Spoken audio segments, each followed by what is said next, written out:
Halo teman-teman ARJ, kembali lagi di YouTube channel Anak Rantau di Jerman bersama saya Abe sebagai host magang. Kali ini kita lagi ada di Wolfsburg nih teman-teman. Kita udah bareng sama salah satu narasumber kita yang udah berada di Jerman selama kurang lebih 2 tahun. Langsung aja, ini dia Kak Felis. Halo. Halo Kak, mungkin bisa perkenalan ke teman-teman semuanya? Halo semuanya, perkenalkan nama aku Felistia. Mungkin teman-teman yang suka nonton di TikTok pasti udah tahu siapa aku. Ya, aku di sini di Jerman sedang mengikuti program Ausbildung sebagai koki dan sekarang aku udah masuk tahun kedua. Oke, Kak Felis jurusan Ausbildungnya sebagai koki ya? Mhm. Oke, kalau boleh tahu Kak Felis nih tahu program Ausbildung dari mana sih Kak? Ceritanya agak seru ya. Sebenarnya aku dulu tuh gak ada kepikiran buat ikut Ausbildung ya, tapi aku ada tante di mana tante aku tuh di sini juga Ausbildung juga sebagai Oke. kohin gitu kan. Terus dia ngasih tahu kalau misalnya, Felis, kamu kan bisa bahasa Inggris. Coba deh belajar bahasa Jerman dan ikut kesini buat Ausbildung. Oke. Jadi dia ngasih tahu kayak, udah kamu ikut Ausbildung aja gitu. Dan akhirnya aku kesini juga kayak gitu. Oke, berarti Kak Felis nih selain bisa bahasa Inggris juga bisa bahasa Jerman ya? Iya, kurang lebih. Mungkin boleh bisa diceritain nih ke teman-teman belajar bahasa Jerman tuh gimana sih Kak? Waduh, gimana ya? Aku tuh tipikal yang belajar bahasa Jerman. Kita udah tahu ya kalau misalnya bahasa Jerman tuh bahasa yang sulit ya. Sulit itu sulit. Tapi aku tuh tipikal orang yang kalau belajar bahasa Jerman tuh bukan yang tipikal orang yang harus sama buku banget gitu. Oke. Kayak belajar sehari ini belajar terus besok pas udah pulang ke rumah harus belajar lagi sama buku. Aku bukan tipikal yang kayak gitu. Oke. Aku lebih tipikal orang yang kalau misal belajar bahasa Jerman tuh kayak bisa ngasih waktunya gitu loh. Oke. Misalnya waktu jam pembelajaran nih, waktu masuk kursus itu belajar bener belajar kayak kita harus fokus. Terus kalau misalnya ada hal yang belum kita paham terus kita nanyain ke gurunya sampai kita paham. Setelah di luar jam pembelajaran ya udah gitu, udah itu kayak waktu kita untuk istirahat atau ya udah kayak istirahat aja, itu nggak usah mempersulit diri gitu kan. Oke. Yang jelas kalau misalnya kayak pengen belajar bahasa Jerman itu banyak dilatih dengan speakingnya gitu loh. Oke, berarti tips dari Kak Felis juga nih teman-teman. Bagi teman-teman yang mau belajar bahasa Jerman, lebih belajar lagi di speakingnya ya Kak? Bener banget kan. Oke. Karena emang kalau untuk belajar bahasa Jerman kan kita untuk belajar untuk berbicara gitu, bukan untuk kayak teori gitu kan. Oke, bener, Jadi itu bener. penting banget sih untuk belajar, berani untuk ngobrol gitu. Oke, kalau boleh tahu nih Kak, dulu Kak Felis berangkat ke Jerman ini mandiri kah atau pakai agen? Kebetulan aku pakai agen karena Oke. ya aku nggak mau ribet gitu ya, ketinggalan enaknya aja gitu kan. Ya meskipun emang kayak ada plus minusnya tapi ya sejauh ini aku merasa freedom sih. Mungkin boleh diceritakan nih Kak, dari Kakak daftar di agen tersebut, terus les bahasa Jerman juga, terus sampai berangkatnya itu kira-kira berapa lama nih? Jadi ceritanya lumayan unik juga ya. Aku tuh dulu tuh waktu setelah lulus SMA, itu kan aku masuk eligible gitu kan buat kayak lanjutin ke SNMPTN gitu ke salah satu universitas. Aku tuh agak bimbang nih kayak ini aku gimana ya, mau lanjutin apa enggak ya, lanjutin kuliah atau gimana. Tapi emang aku udah ada impian tuh untuk kayak belajar atau pergi ke luar negeri itu emang udah ada dari dulu gitu kan. Dan akhirnya aku kayak mengenal dari cerita dari tante aku itu yang ngasih aku saran buat ikut Ausbildung, dan akhirnya aku apply SNMPTN dan aku juga apply ke Ausbildung gitu. Dan aku kayak, ayo nih siapa yang lebih cepet dia yang dapet gitu kan, kayak gitu. Dan akhirnya pas waktu kelulusan SNMPTN itu ternyata aku keterima gitu di salah satu universitas di Indonesia, di UPI Bandung gitu, bagian prodi musik. Dan aku kayak, waduh ini gimana nih, dia udah masuk tapi yang di Ausbildung ini masih belum dapat nih apakah aku keterima apa enggak. Dan akhirnya seminggu kemudian dapat tuh, ternyata aku dapat kelas. Dan akhirnya ya udahlah, aku bingung mau gimana. Aku bilang ke orang tua, ini gimana ya, aku mau Ausbildung ke Jerman atau lanjut kuliah gitu kan. Akhirnya untungnya keluargaku orangnya suportif gitu loh. Mau kuliah atau mau ke Jerman, semuanya mereka support aja gitu kan. Dan aku mikir kayak Uberlegen gitu, gimana ya bagusnya kayak gimana gitu kan. Ya udahlah, mikirnya ke Jerman aja gitu kan. Dari ke Jerman aku cari nih agen di mana ya, agen yang terpercaya gitu, yang bisa anterin aku ke Jerman gitu kan. Akhirnya aku nemu salah satu agen dan aku di sana setelah kelulusan SMA gitu langsung berangkat bawa barang-barang ke sana langsung ke tempatnya. Belajar bahasa Jerman selama 4 bulan dari A1 sampai B1, langsung sebulan kemudian langsung ujian. Terus ya emang agak ada sedikit tricky juga karena aku ada gagal di salah satu modul gitu kan, di salah satu modul, dan aku ujian lagi. Setelah itu nunggu udah lulus, nunggu bagian dokumentasi, dan itu dokumentasi juga agak lama ya, karena agak lama juga. Aku mikirnya kayak ya udahlah, daripada aku nunggu terlalu lama gak ada kerjaan gitu ya, akhirnya aku nyari kerja sampingan nyari pengalaman yang memang aku pengen di bidangnya juga gitu. Dan akhirnya aku selama masa dokumentasi itu aku belajar juga kayak di magang di salah satu kafe di kota aku gitu selama masa pendokumentasian ini. Kurang lebih sampai aku berangkat, interview dan semuanya itu kurang lebih 8 bulan sih dari awal sampai berangkat. Oke, nah info juga nih buat teman-teman. Jadi kalau ujian bahasa Jerman ini tuh ada 4 modul ya Kak Felis ya. Ada modul membaca, mendengar, menulis dan berbicara. Oke.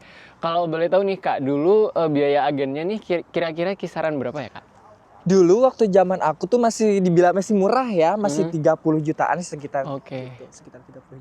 Dari Kak Felis yang udah melakukan segala struggle-nya di Indonesia dan akhirnya berangkat ke Jerman nih. Mungkin boleh diceritain di Jerman nih Ausbildung kokinya ngapain aja Kak? Aku kan Ausbildung sebagai koki. Di sini tuh kalian kalau Ausbildung sama bagian koki tuh jangan kaget dulu gitu, wah Ausbildung koki pasti disuruh pegang A, B, C, D. Enggak kok, mereka tuh ngajarin kita dari step by stepnya gitu. Jadi kalian gak usah worried kalau misalnya kalian gak ada pengalaman kayak gimana. Kayak aku dulu, aku tuh bagian pertama gitu di tahun pertama diajarin dulu kayak basic-basic kayak memotong gitu kayak gimana. Terus kayak waren anaman kayak bawa-bawa barang kayak gimana gitu. Terus cara verarbeiten sama produkte gitu kan. Belum dikasih kayak yang sulit-sulit, belum dikasih sulit. Tapi kita diajarin dulu kayak di Kaltkusche, terus kemudian aku sekarang di tahun kedua udah mulai dari Beilagen sih. Nanti tahun ketiga kita boleh masuk ke bagian perdagingan kayak gitu. Gitu. Oke. Nah, program Ausbildung ini kan program sekolah dan bekerja. Tadi Kak Felis udah ceritain tentang pekerjaannya nih, ngapain aja. Kalau untuk sekolahnya nih Kak Felis di sekolah ngapain aja sih Kak? Also di sekolah tuh aku kan bukan cuma belajar teori ya tentang pergizian juga di sekolah belajar pergizian, tentang perdagingan, biologi pun belajar kita, matematika kan belajar tapi bukan matematika yang sesulit itu kok, masih matematika yang seputar tentang penerimaan barang, kalkulasi produk kayak gimana, nggak terlalu sulit. Dan juga untuk aku karena aku koki, aku juga ada belajar kelas demo atau kayak kelas memasaknya juga sih. Berarti di sekolah tuh nggak cuma belajar tentang dunia dapur ya, tapi juga belajar tentang penerimaan barang, terus juga belajar tentang gizi-gizinya gitu. Bener banget. Terus juga ada politik juga di sini. Oke, menarik banget nih teman-teman, Ausbildung jurusan koki. Oke, mungkin bisa diceritakan juga nih Kak, suka dukanya jurusan koki ini gimana? Apa yang susah, apa yang senengnya gimana? Waduh, ini pertanyaan yang banyak banget ditanyain kalau misalnya aku live ya. Suka dukanya ya, ini eksklusif loh. Suka dukanya di sini, sukanya yaitu ya kita kalau misalnya mau sukanya dulu, mau dukanya dulu nih. Nah, bebas sih Kak Felix gimana atau dukanya dulu aja. Dukanya dulu nih. Kalau misalnya dukanya itu di sini pastilah ya kita ngerasa homesick kali ya, homesick itu udah jelas. Terus kemudian karena bedanya cuaca gitu, untuk aku sendiri beda cuaca itu mempengaruhi sama kesehatan kita sih kayak gitu. Kayak di sini kan kalau misalnya winter kita jarang banget ketemu sama matahari di situ, makanya kita harus banget yang namanya minum vitamin D gitu loh. Terus juga apa yang kekurangannya di sini? Nggak semuanya ramah sih. Kalau misalnya dibilang ramah ya ramah, tapi nggak semuanya ramah gitu ya. Ya balik aja kita harus trust sama diri sendiri aja gitu sih ya. Terus gimana ya, banyak banget sih. Aku tapi bingung bilang apa aja ya. Udah gitu. Kalau lanjut ke sukanya. Ya sukanya kalau misalnya sukanya ya kalau misalnya kita ada free time, kalau misalnya ada free time kita tuh enak banget bisa kayak keliling Eropa gitu, ngerti gak sih?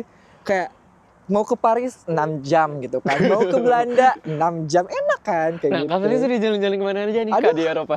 Aku udah ke Paris, udah ke Austria nih, terus ke Swiss. Tahun ini aku mau ke Italia, ke Barcelona, terus ke Belanda juga, Belgia sama Luxembourg sih. Nah, teman-teman, enaknya Ausbildung tuh kalau kita lagi ada free time kita bisa jalan-jalan di Eropa. Kalau untuk bahasanya sendiri Kak Felis gimana nih? Adaptasi mungkin dari kursus bahasa di Indonesia dan orang-orang di Jerman yang ngomong bahasa Jermannya sendiri gitu. Itu gimana adaptasinya Kak? Nah, untuk adaptasinya gini ya guys, kalian jangan merasa kayak aku punya skill B1, oke deh aku bisa nih belajar ke Jerman, pergi ke Jerman dan pasti speaking aku udah bagus nih. Gak juga guys, karena apa yang kita belajar di Deutsch Kurs sama yang aksinya di sini itu beda banget. Jadi untuk aku sendiri untuk bisa memperlancar bahasa Jerman tuh nggak langsung dari Indonesia langsung pasti bisa bahasa lancar, enggak. Itu aku harus kayak adaptasinya 1 tahun sih untuk bisa sampai lancar kayak gitu. Yang penting yang jelas bahasa kalian bakalan bisa lebih lancar lagi ketika kalian banyak ngobrol dan melatih bahasa kalian dengan native speaker gitu. Oke. Banyak yang ngobrol Berarti aja Kak Felis ini meskipun udah lulusan B1 sampai Jerman masih tetap harus adaptasi lagi ya Kak sama bahasa harus Jermannya. banget, Oke, harus oke. banget. Nah, tadi berdasarkan Kak Felis udah bilang nih, Kak Felis juga sempat kerja di kafe ya Kak kalau nggak salah. Nah, kira-kira lulusan SMA SMK ini perlu pengalaman juga nggak sih Kak untuk lanjut Ausbildung di Jerman? Ini juga salah satu pertanyaan yang banyak ditanyain juga ya. Untuk setahu aku alangkah baiknya ketika kita memang ke Jerman ini atau di bagian koki ini, kalau misalnya kalian punya basicnya di bidangnya, itu Oke. bakal mempermudah kalian sendiri sih. Benar-benar. Tapi memang agak berbeda ya kiblat kita di Indonesia. Kiblat masakan kita tuh jauh lebih ke timur-timuran gitu dibanding sama Jerman ini yang memang barat gitu kan. Makanya kalau memang ada basicnya itu, apalagi mungkin kalian di SMK bagian tata boga itu mungkin ada mungkinnya tentang Western Küche gitu, kayak gimana sih, lebih tertata gitu, kayak lebih memudahkan kalian juga. Tapi alangkah Oke. baiknya memang harus punya bekalnya sendiri sih kalau kata aku. Oke. Kalau masalah temen-temen nih Kak Felis di Jerman ini udah ketemu sama banyak orang Indonesia kah? Atau kayak Kak Felis banyak temenan sama orang-orang bule di sini mungkin? Kalau aku ya balance sih ke Indonesia. Ada orang Jerman asli pun ada juga kayak gitu. Kayak aku kan tipikalnya orangnya kayak gimana ya, suka interaksi gitu loh. Oke. Suka ketemu sama orang-orang baru, aku suka banget gitu. Oke. Jadi gak ada salahnya sih untuk interaksi dan bertemu teman-teman baru, keren gak salah sih. Iya, bener banget. Kalau dari Kak Felis sendiri mungkin ada tips yang bisa dibagiin ke teman-teman yang lihat video ini nih Kak. So, buat teman-teman yang memang pengen belajar dan pengen ikut Ausbildung ke Jerman, aku ngasih tips aja. Jangan kayak ngerasa sulit. Kalian harus, tips pertama tuh kalian harus mengetahui gimana cara kalian belajar. Karena memang bahasa Jerman itu susah dan kalian harus bisa yang namanya mengetahui ini, aku tipikal orang yang belajarnya tuh emang diajak santai atau memang belajarnya harus ngebut, bisa diajak ngebut kayak gitu kan. Kalau misalnya kalian orang yang suka ngajak ngebut, silahkan bebas kali mau banyak belajar teori, praktek gimana itu bebas banget kayak gitu. Cuman alangkah baiknya kalian harus mengenali dirinya kalian sendiri sih, supaya kalian juga tidak tidak ngerasa stres juga sih selama belajar bahasa Jerman kayak gitu. Oke, nah teman-teman, buat teman-teman yang punya pertanyaan ke Kak Felis nih, mungkin bisa nge-reach Kak Felis dari sosial medianya. Boleh di-share Kak sosial medianya? Ya, buat kalian yang pengen DM aku atau ngasih pertanyaan, bisa direct message aja di Instagram aku di It's Felisdia, atau yang suka nontonin TikTok aku ada di Felisdia12 gitu sih. Oke, berarti untuk informasi-informasi seputar Ausbildung, Kak Felis juga share nih di sosial medianya, Kak? Iya dong. Kalau Oke, misalnya aku ada menarik. free sales, ya aku suka live streaming juga di TikTok. Wow. Nah, boleh itu teman-teman di-visit sosial medianya Kak Felis. Oke teman-teman ARJ, gitu dulu interview kita ke hari ini.